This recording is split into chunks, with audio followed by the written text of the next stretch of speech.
Hi guys, welcome back to my channel. 7 days అవుతుంది కదా మన ఛానల్లో వీడియోస్ అప్లోడ్ చేసి. కొన్ని ఫ్యామిలీ ప్రాబ్లమ్స్ వల్ల వీడియోస్ అప్లోడ్ చేయలేకపోయాను. నేను కూడా చాలా విషయాలు మీకు చెప్పాలి అనుకున్నా. అలాగే వెనమ్ ది లాస్ట్ డాన్స్కి సంబంధించిన వీడియోస్ మన ఛానల్లో చాలా ఉన్నాయి, ఒకసారి చూసేయండి. ఎందుకంటే మీకు Venom the last dance movie మీద ఒక క్లారిటీ వస్తుంది. ఇంక ఈరోజు టాపిక్ ఏంటంటే వెనమ్ ది లాస్ట్ డాన్స్లో ఎడ్డీ బ్రోక్ మరియు వెనమ్ చనిపోతారా? వెనమ్కి ఇది లాస్ట్ మూవీనా? ఇంతకీ నల్ క్యారెక్టర్లో యాక్ట్ చేసిన యాక్టర్ ఎవరు? హైవ్ మైండ్ అంటే ఏంటి? వెనమ్ ది లాస్ట్ డాన్స్లో యాంటీ వెనమ్ కనిపిస్తాడా? ఇంతకీ నల్ ప్లాన్ ఏంటి? స్పైడర్ మ్యాన్ 4 టైటిల్ ఏంటి? మార్వెల్ కామిక్స్లో నల్ మరియు వెనమ్ ఇంకా కొన్ని సింబియాట్స్ చెస్ట్ మీద స్పైడర్ మ్యాన్ సింబల్ ఎందుకుంది? ఇలా చాలా విషయాలు ఈ వీడియోలో మనం మాట్లాడుకుందాం. ముందుగా ఈ వీడియో అయితే చాలా ఇంట్రెస్టింగ్ ఉండబోతుంది. ఎవరు స్కిప్ చేయకుండా లాస్ట్ వరకు అయితే చూసేయండి. అలాగే ఈ వీడియో మీకు బాగా నచ్చినట్లయితే లైక్ చేయండి, షేర్ చేయండి, సబ్స్క్రైబ్ చేసుకోండి. నేను మీ నుండి కోరేది ఒక లైక్, ఒక సబ్స్క్రైబ్ మాత్రమే. ఇక మెయిన్ కంటెంట్లోకి వెళ్దాం. Number 1, Venom and Eddie are going to die in Venom the last Dance. ఈ టాపిక్ని మనము చాలా వీడియోస్లో టచ్ చేసాం, కానీ ఫుల్ క్లారిటీగా మాట్లాడుకోలేదు. ఇప్పుడు మాట్లాడుకుందాం. ఈ Venom the last dance trailer చూసిన తర్వాత ఈ మూవీలో వెనమ్ ఇంకా ఎడ్డీ చనిపోతారా లేదా అనే ఒక డౌట్ చాలామందికి వచ్చి ఉంటుంది, ఈవెన్ నాకు కూడా. అలాగే వెనమ్కి ఇది లాస్ట్ ఫిలిమా లేదా ఇంకా ఫిలిమ్స్ వస్తాయా అనే డౌట్ కూడా ఉంటుంది. ముందుగా వెనమ్ ఫ్రాన్సిస్, అదే వెనమ్ సోలో మూవీస్లో ఇదే చివరి మూవీ అని మనం కన్ఫర్మ్ చేసుకోవాలి. అందుకే వీళ్ళు వెనమ్ ది లాస్ట్ డాన్స్ అని టైటిల్ పెట్టారు. అలాగని చెప్పి వెనమ్ని ఫ్యూచర్ మూవీస్లో చూపించరు అని నేను చెప్పడం లేదు. వెనమ్ వేరే హీరోస్తో టీమప్ అయ్యి ఫ్యూచర్ ఎంసీయూలో కనిపించే అవకాశం ఉంది. సోషల్ మీడియాలో వెనమ్ ఇంకా ఎడ్డీ ఈ మూవీలో చనిపోబోతున్నారని బాగా ట్రెండ్ అవుతుంది. కొంతమంది ఏమో చనిపోరు అని కూడా చెబుతున్నారు. ఇంకా కొందరేమో వెనమ్ అండ్ ఎడ్డీ చనిపోతే నల్ని ఎవరు డిఫీట్ చేస్తారు అని అంటున్నారు. మార్వెల్ కామిక్స్లో మన వెనమ్ ఇంకా గాడ్ ఆఫ్ లైట్ కలిసి నల్ని డిఫీట్ చేస్తారు. ఇక్కడ చాలామంది హీరోస్ కలిసి నల్ని ఫేస్ చేస్తారు. ఇన్ కేస్ చాలామంది అనుకోవచ్చు, మార్వెల్ కామిక్స్లో నల్ని ఓడించేది వెనమే కదా, మరి ఈ వెనమ్ ది లాస్ట్ డాన్స్ మూవీలో వెనమ్ చనిపోతే మరి నల్ని ఎవరు డిఫీట్ చేస్తారు అని చాలామంది అనుకుని ఉంటారు. ఇది ఆల్రెడీ ఎంసీయూ ప్లాన్ చేసేసింది. నేనేమనుకుంటున్నా అంటే వెనమ్ ఈ మూవీలో తన యూనివర్స్ని సేవ్ చేయడానికి తనను తాను త్యాగం చేసుకుని చనిపోతాడు అని అనుకుంటున్నాను. ఇంకా ఎడ్డీ విషయానికి వస్తే ఎడ్డీ కూడా వెనమ్తో పాటు చనిపోతాడు. ఈ విషయాన్ని Eddie Brock AKA Tom Hardy confirm చేశాడు. ఈ మూవీ తర్వాత నేను వెనమ్ క్యారెక్టర్లో కనిపించనని. దీన్ని బట్టి మనం అర్థం చేసుకోవాల్సింది ఏమిటంటే వెనమ్ ఇంకా ఎడ్డీ బ్రోక్ ఈ మూవీలో చనిపోతారని. వీళ్ళు చనిపోతే నల్ని ఎవరు ఫేస్ చేస్తారు నేను ముందే చెప్పాను కదా. ఆల్రెడీ ఎంసీయూ దీన్ని ప్లాన్ చేసేసింది. వీళ్ళు చనిపోయిన తర్వాత నల్ మల్టీవర్స్ ద్వారా ఎంసీయూలోకి ట్రావెల్ చేస్తాడు. అప్పటికే వెనమ్ హైవ్ మైండ్ ద్వారా ఎంసీయూలో ఉన్న పీస్ ఆఫ్ వెనమ్కి ఒక మెసేజ్ అయితే పంపించి ఉంటుంది. ఈ పీస్ ఆఫ్ వెనమ్ వెళ్ళి టామ్ హోలాండ్ స్పైడర్ మ్యాన్ని బాండ్ అయ్యి నల్ని సీక్రెట్ వార్స్లో ఎదిరిస్తారు. ఇలా ఎంసీయూ సెటప్ చేసుకుంది. నల్ క్యారెక్టర్ని వేస్ట్ చేయడానికి ఇదంతా చేస్తున్నారు అని నేను అనుకుంటున్నాను. అవెంజర్స్ సీక్రెట్ వార్స్లో డాక్టర్ డూమ్ లాంటి విలన్ ఉన్నప్పుడు నల్ అవసరం లేదు. నల్ ఒక థానస్ లెవెల్ థ్రెట్. అంతకు మించి నల్ని పెట్టి ఇంకో సాగా తీయొచ్చు వీళ్ళు. దీనికి సంబంధించి ఇంకో సపరేట్ వీడియో చేస్తాం. ఒకవేళ వెనమ్ చనిపోయి ఎడ్డీ బ్రతికే ఉంటే దీని గురించి మనము ముందు మాట్లాడుకుందాం. Number 2, who playing null character in Venom the last Dance. ఈ మూవీ యొక్క ట్రైలర్ వచ్చిన తర్వాత చాలామందికి అర్థం కాని విషయం ఏమిటంటే అది నల్ క్యారెక్టర్లో ఎవరు యాక్ట్ చేస్తున్నారని. ఎందుకంటే ఈ ట్రైలర్లో నల్ని క్లారిటీగా చూపించలేదు, అందుకే చాలామంది కన్ఫ్యూజ్ అయ్యారు. అలాగే నార్మన్ రీడస్ ఈ నల్ క్యారెక్టర్లో యాక్ట్ చేస్తున్నాడని చాలా రూమర్స్ అయితే వచ్చాయి. అయితే మనము ది వాకింగ్ డెడ్ సిరీస్లో చూడవచ్చు. అయితే మనం వచ్చిన అప్డేట్ ప్రకారం ఈ నల్ క్యారెక్టర్లో యాండీ సర్కిన్స్ యాక్ట్ చేస్తున్నాడని కన్ఫర్మ్ అయింది. Number 3, what is Knull hive mind.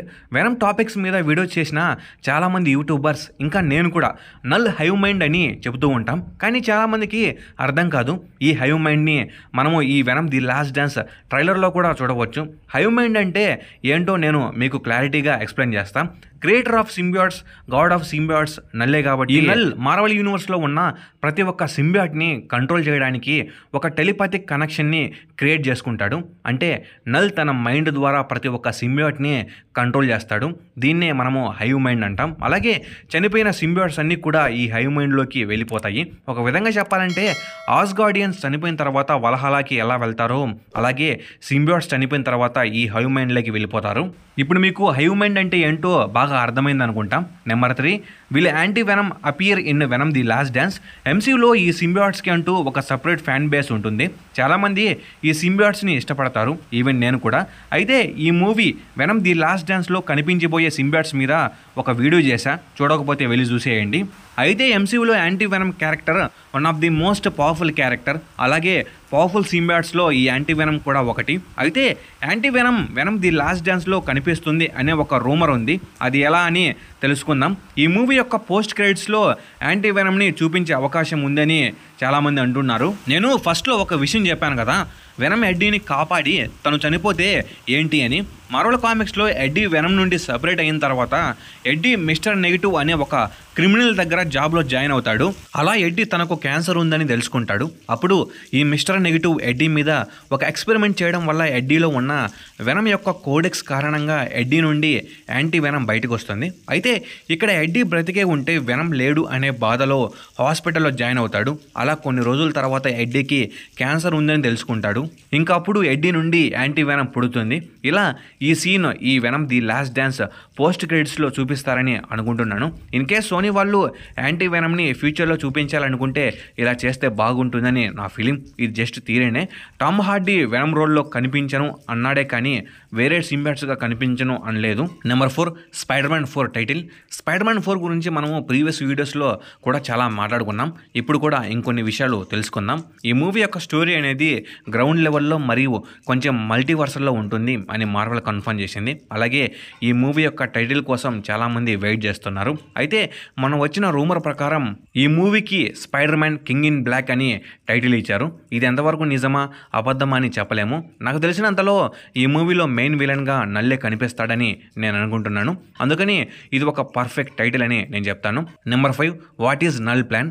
ఎంసీయూలో ఎప్పుడు కనిపించిన నల్ ఇప్పుడు కనిపించబోతున్నాడు. ఇంతకీ ఇతని ప్లాన్ ఏంటి అనే విషయానికి వస్తే, నల్ ప్లాన్ ఏంటి, ఇతను ఏం చేయబోతున్నాడు అని చాలామందికి తెలుసు అనుకుంటా. మార్వెల్ కామిక్స్ చదివి ఉంటే తెలుస్తుంది. నల్ చీకట్లో ఉన్నప్పుడు సెలెస్టియల్స్ వచ్చి లైట్ అండ్ యూనివర్సెస్ని క్రియేట్ చేస్తారు. అలా ఇన్నాళ్ళు డార్క్నెస్ని తన రాజ్యంగా చేసుకుని రూల్ చేస్తున్న నల్ చాలా డిస్టర్బ్ అవుతాడు మరియు సీరియస్ అయిపోతాడు. ఆ తర్వాత సింబియాట్స్ని క్రియేట్ చేస్తాడు. ఈ విధంగా నల్ ఒక్కొక్క యూనివర్స్ని ఆక్రమించి మరియు డిస్ట్రాయ్ చేసి మళ్ళీ ఎంసీయూ అంతటా డార్క్నెస్ తీసుకురావాలనేదే నల్ యొక్క ప్లాన్. ఇప్పుడు కూడా మనము అదే చూడబోతున్నాం. Number 6 how does null have spider-man symbol. ఇది చాలా ముఖ్యం. మార్వెల్ ఫ్యాన్స్కి మరియు మార్వెల్ కామిక్స్ చూసే వాళ్ళకి డౌట్ రాలేదా? కన్ఫామ్గా అయితే వచ్చి ఉంటుంది. నల్కి, వెనమ్కి మరియు కొన్ని సింబియాట్స్కి చెస్ట్ మీద ఎందుకని స్పైడర్-మ్యాన్ లాంటి సింబల్ ఉంది, దీని గురించి క్లారిటీగా మాట్లాడుకుందాం. ముందుగా వెనమ్ గురించి మాట్లాడుకుందాం. వెనమ్ స్పైడర్-మ్యాన్ని బాండ్ అయ్యి స్పైడర్-మ్యాన్ని ఫుల్గా తన కంట్రోల్లోకి తెచ్చుకుంటున్న సమయంలో స్పైడర్-మ్యాన్ వెనమ్ని వదిలేస్తాడు. ఆ తర్వాత వెనమ్ వెళ్ళి ఎడ్డీని బాండ్ అవుతుంది. అయితే అప్పుడు వెనమ్ చెస్ట్ మీద మనము స్పైడర్-మ్యాన్ లాంటి సింబల్ని చూడవచ్చు. వెనమ్ ఎవరినైతే బాండ్ అవుతుందో వాళ్ళలోని కొన్ని క్వాలిటీస్ని తీసుకుంటుంది, అంటే కాపీ చేస్తుంది. అలాగే వెనమ్ తన కోడెక్స్ని కూడా బాండ్ అయిన పర్సన్లో వదిలేస్తుంది. అలాగే ఇక్కడ స్పైడర్-మ్యాన్తో బాండ్ అయిన వెనమ్ స్పైడర్-మ్యాన్ నుండి కొన్ని క్వాలిటీస్ని తీసుకుంటుంది. అందులో ఒకటే ఈ స్పైడర్-మ్యాన్ సింబల్. ఓకే, మరి నల్కి ఆ సింబల్ ఎలా వచ్చింది అని మీరు అనుకోవచ్చు. అయితే మీరు ఒకసారి వెనమ్ చెస్ట్ మీద ఉన్న సింబల్ని మరియు నల్ చెస్ట్ మీద ఉన్న సింబల్ని గమనించండి. చాలా డిఫరెన్స్ అయితే ఉంటుంది. నల్ సింబల్ ఒక డ్రాగన్ లాగా ఉంటుంది. స్పైడర్-మ్యాన్ సింబల్కి ఒక తోక వస్తే ఎలా ఉంటుందో అలా నల్ చెస్ట్ మీద ఉంటుంది. కానీ వెనమ్కు అలా ఉండదు. నల్ ఒక భారీ డ్రాగన్ సింబియాట్ని క్రియేట్ చేస్తాడు. దీని పేరు గ్రండల్. ఈ డ్రాగన్ నల్కి చాలా ముఖ్యం. అందుకే నల్ చెస్ట్ మీద ఈ గ్రండల్ డ్రాగన్ సింబల్ ఉంటుంది. అయితే ఇక్కడ మీకు ఇంకో డౌట్ రావచ్చు, మరి మన వెనమ్కు ఎందుకని ఆ స్పైడర్-మ్యాన్ సింబల్ లేదని. మన వెనమ్ యూనివర్స్లో స్పైడర్-మ్యాన్ లేడు. అంతేకాకుండా వెనమ్ రావడమే ఎడ్డీని బాండ్ అవుతుంది. అందుకనే వెనమ్కు ఆ సింబల్ ఉండదు. ఇంకా ఇది గ్యాస్ వీడియో. ఇంకా మీరేమనుకుంటారో కామెంట్ లేపండి. అలాగే మీకు ఏమైనా క్వశ్చన్స్ ఉంటే అవి కూడా కామెంట్ లేపండి. అలాగే ఈ వీడియో మీకు బాగా నచ్చినట్లయితే లైక్ చేయండి, షేర్ చేయండి, సబ్స్క్రైబ్ చేసుకోండి. నేను ఎందుకు కోరేది ఒక లైక్, సబ్స్క్రైబ్ మాత్రమే. Okay, bye guys.